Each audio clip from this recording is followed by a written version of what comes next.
Hello मेरे प्यारे प्यारे बच्चों, कैसे हो आप सब? कैसे चल रही है आपकी पढ़ाई?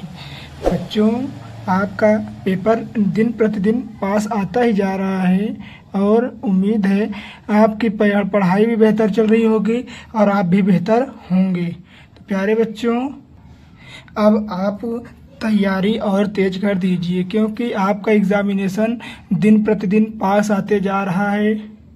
अगर प्यारे बच्चों, अब नवरात्र लग गया है, इसमें बहुत से बच्चे ऐसे भी करेंगे कि बहुत से बच्चे रात भर नौटंकी, रामलीला जैसे होता है, दुर्गा पूजा होता है, ये सब देखेंगे और दिन भर सोएंगे। तो उनसे पढ़ाई तो हो नहीं पाएगी। वही बाद में रोएंगे, कहेंगे कि हमारा परसेंट नहीं बन पाया है। या तो आप पढ़ाई ही कर लीजिए या तो आप त्यौहार ही बना लीजिए। अगर वही बच्चा कामयाब होता है जो त्यौहार के साथ साथ पढ़ाई भी करता है। तो प्यारे बच्चों, आप पढ़ाई करिए, देखिए त्यौहार तो करिए त्यौहार, उसमें मनाही नहीं है, परंतु लिमिट में रहकर। अगर आप लिमिट में रहकर तैयारी करते हैं, पढ़ाई करते हैं और सब कुछ करते हैं तो आप सक्सेस एक दिन ज़रूर होंगे। प्यारे बच्चों, अगर आप सोच रहे हैं मैं दिन भर रात भर चलूँ, मैं त्यौहार मनाऊं और दिन भर मैं सोऊं, तो ऐसे में आप नहीं हो पाएगा आपको कुछ भी। ठीक है, तो मेरी यही उम्मीद रहेगी कि आप अपने पढ़ाई पर फोकस करिए और त्यौहार भी अटेंड करिए। ठीक है, तो आज हम आपके लिए लेकर आए हैं प्यारे बच्चों फिजिक्स, जो कि क्लास 12 है। Physics class 12 chapter number first है और सेकंड है। फर्स्ट और सेकंड इसमें दोनों मिक्स रहेगा। ठीक है, तो टॉप 4 डेरिवेशन है। इसके पहले हमने टॉप 3 टॉप 5 डेरिवेशन देख लिया है। तो टॉप 4 डेरिवेशन है जो कि चैप्टर फर्स्ट और सेकंड दोनों का है। ठीक है प्यारे बच्चों, जो कि यह हर साल पूछा जाता है, या हर साल किसी न किसी सेट में आता ही है। तो कह सकते हैं यह हर साल पूछा जाता है। ठीक है, यह 100% आएगा। क्योंकि बच्चों ये 3 से 4 साल से लगातार पूछ रहा है, तो अब की बार भी इसकी संभावना है कि यह 100% आए हमारे बोर्ड एग्जामिनेशन में, यानी आपके बोर्ड एग्जामिनेशन में। अगर आप SWR ऑनलाइन क्लासेस देखते रहेंगे तो आपका उम्मीद करते हैं 90% पक्का जाएगा। आपकी बार 90% पार, आपकी बार 90% पार, मतलब 90% कन्फर्म करिए। अगर आप थोड़ा और मेहनत कर लेंगे तो ये 95, 90, 93, 94, 95 तक भी जा सकता है। तो प्यारे बच्चों, आइए समय न व्यतीत करते हुए शुरू करते हैं डेरिवेशन। पहला डेरिवेशन आपका है जो कि बहुत ही महत्वपूर्ण डेरिवेशन है, उसका नाम है गॉस का नियम। गॉस का नियम तो आप जानते होंगे, परंतु गॉस के नियम के डेरिवेशन आप शायद ही जानते हों, इसीलिए हम आपके लिए आज लेकर आए हैं गॉस के नियम का डेरिवेशन। आइए देखते हैं, फिर उसके अनुप्रयोग देखेंगे। गॉस के नियम के 3 अनुप्रयोग हैं, उसको भी देखेंगे इसी वीडियो में। प्यारे बच्चों, आइए देखते हैं गॉस के नियम का डेरिवेशन। तो जैसे कि आपको पता है, गॉस के नियम का डेरिवेशन, गॉस के नियम का नियम पूछा जाता है, जिसमें जैसे कि गॉस के नियम का फार्मूला जो होता है उसी से ही उसका थ्योरी बनती है, उसको भी हम आपको समझाएंगे। पहले आइए देखते हैं गॉस के नियम का जो डेरिवेशन है उसको। मान लीजिए कोई गोला है। ठीक है, एक कोई गोला है जो प्लस क्यू आवेश से, इस गोले में क्या है, इस गोले में प्लस क्यू आवेश से घिरा हुआ है। ठीक है, ये जो बेस से अगर रेखा होकर जा रही है, इसकी दूरी कितनी है, r मान लीजिए, कैपिटल R। और यहाँ से देखिए, यहाँ पे जो कोण बन रहा है इसको हम माने हैं, इसको देखिए, इसको हम क्या माने हैं पता है, इसको हम माने हैं वैद्युत क्षेत्र की तीव्रता E।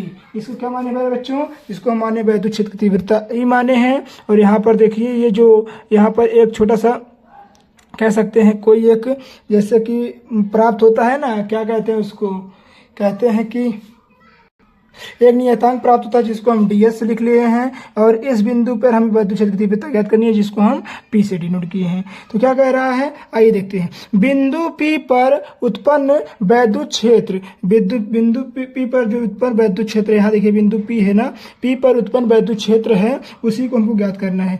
तो जैसे कि आपको पता है, वैद्युत क्षेत्र की तीव्रता का फार्मूला होता है 1/4 पाई एप्सिलॉन नॉट इंटू Q1/r²। ये ठीक है, आपको पता होगा ये फार्मूला इसी का होता है 1/4 पाई 1/4 1/4πε0 इंटू Q/r²। ठीक है, अब देखिए क्या कह रहा है, गोले पर जो वैद्युत फ्लक्स है, इस गोले पर देखिए यहाँ पर वैद्युत फ्लक्स क्या लग रहा है, फाई ई। यहाँ देखिए ये ई लग रहा है ना, फाई ई। तो वैद्युत फ्लक्स जो है इसी को ज्ञात करना है। क्या वैद्युत फ्लक्स लग रहा है, ds और फाई ई। ठीक है, ds और फाई ई। यहाँ देखिए वैद्युत क्षेत्र तीव्रता फ्लक्स लग रहा है ना, ds और फाई ई। ठीक है, इसी को ज्ञात करना है। तो आइए इसी को हम देख लेते हैं।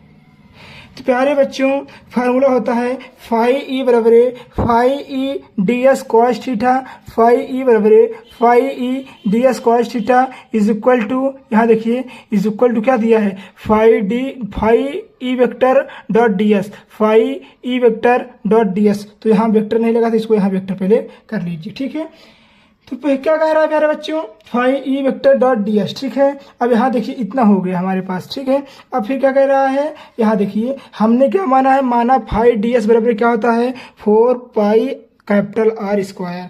फाई ds बराबर क्या होता है, 4π∨r² होता है।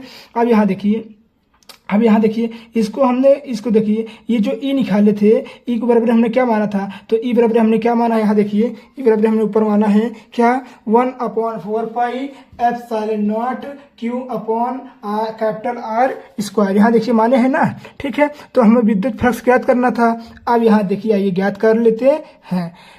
तो देखिए यहाँ देखिए इसका हम ये जो फाई ई निकाले थे, इसका मान यहाँ रख दिए। अब ds का मान क्या निकाले, ds का मान निकाले 4π∨r²। ठीक है, अब यहाँ हमने 4π से 4π कैंसिल कर दिया, r² से r² कैंसिल कर दिया। तो हमारे पास क्या बचा प्यारे बच्चों, तो हमारे पास बचा है फाई ई बराबर, यहाँ देखिए ये हो गया हमारा फाई ई बराबर, यहाँ देखिए Q/ε0। बाकी सब तो कट ही गया है, क्यों से क्यों वन जा क्यों हो जाएगा, और अपॉन ई बचा ना, इस और ε0, तो ε0 हो जाएगा। अब आइए इसके सहायता से हम आपको एक थ्योरी दिखाते हैं, इसी का, किसका, गॉस के प्रमेय का नियम का थ्योरी दिखाते हैं। तो क्या कह रहा है, देखिए कह रहा है किसी बंद पृष्ठ, यहाँ देखिए बंद पृष्ठ है ना, किसी बंद पृष्ठ से गुजरने वाली वैद्युत फ्लक्स, किसी बंद पृष्ठ से गुजरने वाली वैद्युत फ्लक्स, उसमें देखिए उस वाली कुल वैद्युत फ्लक्स उस पृष्ठ से परिबद्ध कुल आवेश, यहाँ देखिए परिबद्ध, इसको परिबद्ध बोलते हैं। इक्वल टू को हम क्या बोलते हैं, परिबद्ध बोलते हैं। इक्वल टू क्या बोलते हैं, इक्वल टू हम परिबद्ध बोलते हैं। तो देखिए यहाँ देखिए किसी बंद पृष्ठ से गुजरने वाले वैद्युत फ्लक्स के परिबद्ध कुल आवेश के 1/ε0 गुना होता है। कितना गुना होता है, एक है ना, यहाँ देखिए 1/ε0 गुना होता है, 1/ε0 गुना होता है। इसी आवेश को ही क्या कहते हैं प्यारे बच्चों, इसी आवेश को ही हम गॉस के नियम कहते हैं। उम्मीद है आपको गॉस के नियम समझ में आया होगा। आइए देखते हैं गॉस के नियम के अनुप्रयोग। क्या देखते हैं प्यारे बच्चों, अब आइए हम देखते हैं, यहाँ देखिए गॉस के नियम के अनुप्रयोग देखते हैं और फिर समझने की कोशिश करते हैं। कह रहा है गॉस के नियम का पहला फार्मूला क्या कह रहा है कि गॉस के नियम, क्या कह रहा है प्यारे बच्चों, कह रहा है कि गॉस के नियम की सहायता से, गॉस किसके नियम से, तो गॉस के नियम की सहायता से कूलाम के नियम की स्थापना करो। किसका स्थापना करना है, तो कूलाम के नियम की स्थापना करना है। किसके सहायता से, तो गॉस के नियम की सहायता से कूलाम के नियम की स्थापना करो। किसकी स्थापना करो, तो कूलाम के नियम की। तो आइए हम देखते हैं, इसको करने की कोशिश करते हैं। मान लीजिए कोई वैद्युत फ्लक्स है, वैद्युत फ्लक्स की परिभाषा से हम लिख रहे हैं। ठीक है, वैद्युत फ्लक्स की परिभाषा से आप लिखेंगे प्यारे बच्चों, तो आपका सारा आंसर हो जाएगा।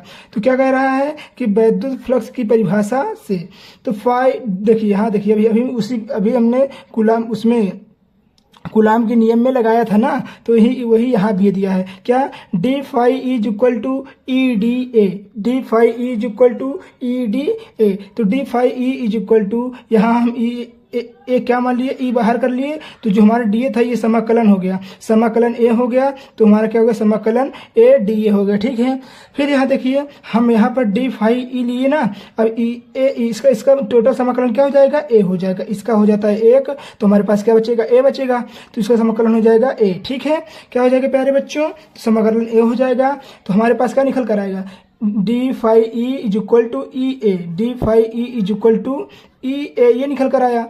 अब अभी हमने आपको क्या बताया था, जो हमारा होता है क्या, फाई ई बराबर होता है, वो होता है हमारा फाई ई बराबर होता है। अभी हमने क्या निकाला था कूलाम के नियम में, यही निकाला था ना, क्यों अपॉन एप्सिलॉन निकाला था। और ई बराबर हमने क्या निकाला था, तो ई बराबर हमारे पास तीव्रता का फार्मूला क्या होता है, तो ई बराबर हमारे पास तीव्रता का फार्मूला होता है ई एफ बटा क्यू नॉट। सब देखिए आपको हम सब निकाल कर यही दिखाएंगे प्यारे बच्चों। और ए का मान क्या निकालते हैं, तो जैसे कि आपको पता है ए होता है वृत्त की परिधि, तो जैसे कि आपको पता है ए बराबर होता है वृत्त की परिधि। ठीक है, क्या होता है वृत्त की परिधि, तो वृत्त की परिधि बराबर क्या होता है बेटा, तो वृत्त की परिधि बराबर होता है 4 पाई आर स्क्वायर, यही तो होता है ना वृत्त की परिधि। तो वृत्त की परिधि हमारा निकल गया। अब आइए सबका मान यहाँ रख दीजिए, आपको आंसर मिल जाएगा। यहाँ देखिए फाई ई बराबर हमने क्या निकाला, क्यों अपॉन एप्सिलॉन नॉट निकाला, फिर ई बराबर इज इक्वल लगा, इज इक्वल टू लगा है, ई बराबर हमने क्या लिखा, ई बराबर हमारे पास प्राप्त हुआ था F upon Q epsilon, F upon Q not, तो उसको हमने रखा। फिर इंटू यहाँ देखिए इंटू है, इंटू ए, जो ए बराबर क्या लिखा है, तो ए बराबर हमने निकाला 4 पाई आर स्क्वायर, तो यहाँ देखिए हमने 4 पाई आर स्क्वायर रख दिया। अब देखिए अब यहाँ इसको इससे समाकलन, इससे इसको गुणा कर दीजिए, क्या कर दीजिए, गुणा कर दीजिए। जब आप इसको इससे गुणा करेंगे तो ये इसके नीचे भी अगर एक ले लेंगे तो इसको इससे गुणा हो जाएगा, तो हमारे पास क्या निकल कर आएगा, Q into Q not upon, यहाँ देखिए एप्सिलॉन नॉट है, एप्सिलॉन नॉट हो गया इज इक्वल टू ये वाला जो एफ था इससे गुणा हो गया, तो F into 4 pi R square हो गया। ठीक है, अब देखिए हमारा जो एफ ये है, हमने इसको कर लिया इससे, यहाँ देखिए, अब यहाँ देखिए पहले देख लीजिए फिर उसके बाद करते हैं। हमने इसको एफ का मान निकालना था हमें, क्योंकि हमको कूलाम के नियम की सहायता ज्ञात करनी थी, तो हमने एफ निकाला तो हमारे पास क्या निकल कर आएगा।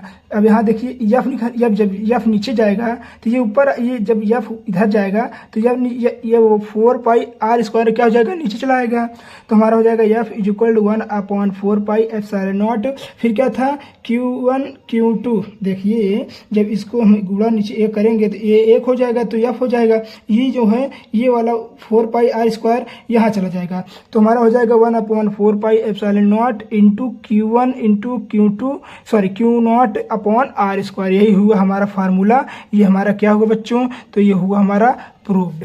ठीक है, ये हमारा प्रूव्ड हुआ। अब आइए देखते हैं तीसरा डेरिवेशन, कौन से नंबर का देखते हैं, तो ये तीसरा नंबर का डेरिवेशन था, वो दूसरा था, ये तीसरा है। ठीक है, तीसरा डेरिवेशन क्या कह रहा है, तो तीसरा डेरिवेशन कह रहा है कि क्या कह रहा है, देखिए तो हमारे प्यारे प्यारे रसगुल्लों, आइए देखते हैं तीसरा डेरिवेशन कह रहा है अनंत विस्तार की समतल आवेश चालक के निकट वैद्युत क्षेत्र की तीव्रता का सूत्र ज्ञात कीजिए। किसका ज्ञात कीजिए, तीव्रता का सूत्र ज्ञात कीजिए। किसका सूत्र ज्ञात करना है प्यारे बच्चों, तो अनंत विस्तार समतल प्लेट चादर के जो निकट वैद्युत क्षेत्र की तीव्रता है उसी का सूत्र ज्ञात करना है। तो मान लीजिए हमारे पास एक चादर की प्लेट हो गई जिसका विस्तार अनंत है, क्या है, इनफाइनाइट है, तो उसमें निकट एक वैद्युत क्षेत्र की तीव्रता, मतलब वैद्युत क्षेत्र का रॉड डाल देते हैं, जिसका ये वाला बिंदु जिसको हम लंबाई L मान लेते हैं, जिसको हम मान लिए डी जो हो गया एक नियतांक हो जाता है, जिसको मान लीजिए कोई जैसे पेन का गोला है, तो इसको हमने क्या मान लिया, तो ये जो पेन का गोला है, यहाँ देखिए पेन का गोला है नहीं, तो इसको हमने मान लिया DA। ठीक है, अब यहाँ देखिए ये जो पेन है, पेन की लंबाई टोटल कितनी है, पेन की लंबाई हमको नहीं पता है, तो मान लेते हैं हम यहाँ जो स्याही है, यहाँ से पेन की लंबाई हमारे पास R हो गई, क्या हो गई, पेन की लंबाई हमारे पास R हो गई, और ये जो बाकी ये जो जिसकी ये गोलाई है, ये गोलाई की जो गोलाई है, इस गोलाई को हम मान लेते हैं P, जो कि क्या होती है, जो गॉसी बेलन की तीव्रता होती है। ठीक है, अब आइए हम इसको करके देखते हैं। ठीक है प्यारे बच्चों, और जो ये अनंत विस्तार लंबाई चादर प्लेट है उसको हम किस तरह से करते हैं, तो उसको हम प्यारे बच्चों उसको हम दर्शाते हैं सिग्मा से दर्शाते हैं, अनंत चादर प्लेट को हम किससे दर्शाते हैं, सिग्मा से दर्शाते हैं। अब आइए इसको हम करके देखते हैं और आपको समझाने की कोशिश करते हैं। आइए देखते हैं क्या कह रहा है कि phi E is equal to epsilon नहीं है, समाकलन A E vector dot DA plus समाकलन A E vector dot DA, क्योंकि बच्चों हमको किसका ज्ञात करना है, तो हमको किसी समतल आनांतर चादर प्लेट की तीव्रता को ज्ञात करना है।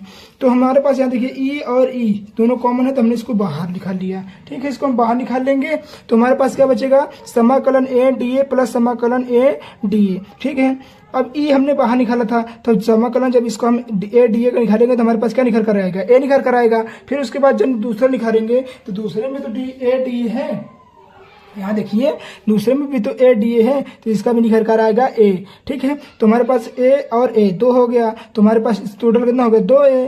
तो हम यहाँ पर जब 2 हो जाएगा तो इसको हम बाहर निकालेंगे तो हमारे पास हो जाएगा 2EA। मान लीजिए इसको समीकरण 1। अब प्यारे बच्चों ये देखिए, हमने अभी देखा था कूलाम के नियम का फार्मूला में, हमने अभी गॉस के नियम का फार्मूला में देखा था, क्या हमें प्राप्त हुआ था, phi E is equal to Q upon A. ये जो हमारा वैल्यू होती है इसको हम कहते हैं समीकरण मान लीजिए 2। ठीक है, अब आइए हम समीकरण 1 और 2 को करके देखते हैं। तो किसको देखते हैं, इसको हम एक समीकरण 1 और 2 को करके देखते हैं। ठीक है, आइए देखते हैं प्यारे बच्चों। यहाँ एप्सिलॉन नॉट रहेगा, क्योंकि जो गॉस के नियम का फार्मूला ए नहीं होता है, क्यों होता है, एप्सिलॉन नॉट होता है। ठीक है, अब यहाँ देखिए क्या कह रहा है, यहाँ कह रहा है Q upon epsilon naught is equal to, यहाँ देखिए क्या था, तो ई बराबर हमने क्या माना प्यारे बच्चों, फाई ई बराबर हमने यहाँ रखा। अब हमारे पास 2EA है ना, तो 2EA रख दिए, इसके नीचे कुछ नहीं तो इसके नीचे हमने मान लिया 1। अब इसको इधर ले जाइए, इसको इधर ले आइए। ठीक है, तो जब हम ई को इधर लेकर आएंगे तो हमारे पास आएगा क्यों, अब जब हमारे पास ए है ना, ए हमारे पास इसके पास आ जाएगा तो हमारे पास हो जाएगा 2 एप्सिलॉन नॉट ए। तो हमारे पास टोटल निकल कर क्या आएगा, तो 1/2 epsilon naught into Q upon A. कितना निकल कर आएगा, 1/2 epsilon naught Q into Q upon A. तो क्यू अपॉन ए बराबर फार्मूला क्या होता है हमारा, सिग्मा होता है। क्या होता है, सिग्मा होता है। तो सिग्मा हमने देख लिया। ठीक है प्यारे बच्चों, अब आइए हम इसको आगे करते हैं। नेक्स्ट देखिए, यहाँ देखिए तो हमारे पास ई बराबर हमारे पास क्या प्राप्त हुआ था, 1/2 epsilon naught into Q upon A. तो क्यू अपॉन ए बराबर हमने देखा था सिग्मा मिलता है, तो हमने क्यू अपॉन ए बराबर सिग्मा मिलता है, तो इसका मान पूरा क्या हो गया, सिग्मा हो गया। क्या हो गया प्यारे बच्चों, सिग्मा हो गया। तो यहाँ हमने रख दिया E is equal to sigma upon 2 epsilon naught. यही हुआ हमारा तीसरा अनंत विस्तार चादर का सूत्र। ठीक है, अब आइए लास्ट क्वेश्चन नंबर 4 देखते हैं क्या है। आइए क्वेश्चन नंबर 4 है। आइए हम क्वेश्चन नंबर 4 को आपको समझाने की कोशिश करते हैं। यह डेरिवेशन बहुत ही सरल डेरिवेशन है और बहुत ही अच्छा डेरिवेशन है, क्योंकि प्यारे बच्चों ये हर साल पूछा जाता है। क्या, आवेशित चालक को के ठीक बाहर वैद्युत क्षेत्र की क्या ज्ञात करना, तीव्रता ज्ञात करो। तो ये मान लीजिए कोई एक हमारे पास धनावेशित चालक है, एक प्लस इधर प्लस मान लीजिए, इधर माइनस मान लीजिए ये चालक पिलर कोई खंभा ए है और ये कोई खंभा बी है। खंभा इसलिए कह रहे हैं कि प्यारे बच्चों पिलर बोलेंगे तो आपको समझ में नहीं आएगा, इसलिए हम खंभा से ठेठ हिंदी में ही बोल दिए। तो क्या कह रहा है, अब आइए पहले 1 को करते हैं, फिर उसके बाद हम 2 को करेंगे। ठीक है, पहले हम मतलब कह सकते हैं धनावेश जो आवेश, यहाँ देखिए चालक ये बाहर तीव्रता का ये पहले 1 नंबर देखेंगे, फिर उसके बाद 2 नंबर देखेंगे। तो पहले 1 के द्वारा P पर उत्पन्न वैद्युत क्षेत्र की तीव्रता, तो ये जो वैद्युत क्षेत्र की तीव्रता P है, वैद्युत क्षेत्र की तीव्रता E है, तो हम E1 बराबर देखेंगे, P बराबर वैद्युत क्षेत्र की तीव्रता E। ठीक है, तो E1 बराबर हम देखेंगे सिग्मा अपॉन 2 एप्सिलॉन नॉट। ठीक है, सिग्मा अपॉन 2 एप्सिलॉन नॉट। फिर पृष्ठ 2, अब देखिए पृष्ठ 2 से देखते हैं। तो पृष्ठ 2 से देखते हैं, पृष्ठ के 2 के द्वारा P पर उत्पन्न तीव्रता। तो अब हम देखेंगे, अभी तक हमने देखा था E1 पे, अब हम देखेंगे E2 पे। तो हमारे पास जो E2 पर वैद्युत क्षेत्र की तीव्रता थी वो भी हमारे पास क्या हो जाएगी, सेम ही हो जाएगी। क्या, सिग्मा अपॉन 2 एप्सिलॉन नॉट। तो अब हम आइए देखते हैं E1 और E2 को जोड़ देते हैं, जो हमारे पास प्राप्त होगा वही। तो E बराबर हो जाएगा E1 प्लस E2। तो E बराबर हो जाएगा, E1 का मान क्या दिया था, E1 का मान यहाँ देखिए दिया है, E2 का मान यहाँ दिया है, इसको हमने रख दिया 1 सिग्मा और 1 सिग्मा, 2 सिग्मा हो गया, 2 एप्सिलॉन नॉट सेम हो गया, 2 एप्सिलॉन नॉट हो गया। तो यहाँ देखिए 2 एप्सिलॉन 2 से 2 कट जाएगा हमारे पास निकल कर आएगा E=Q/ε0।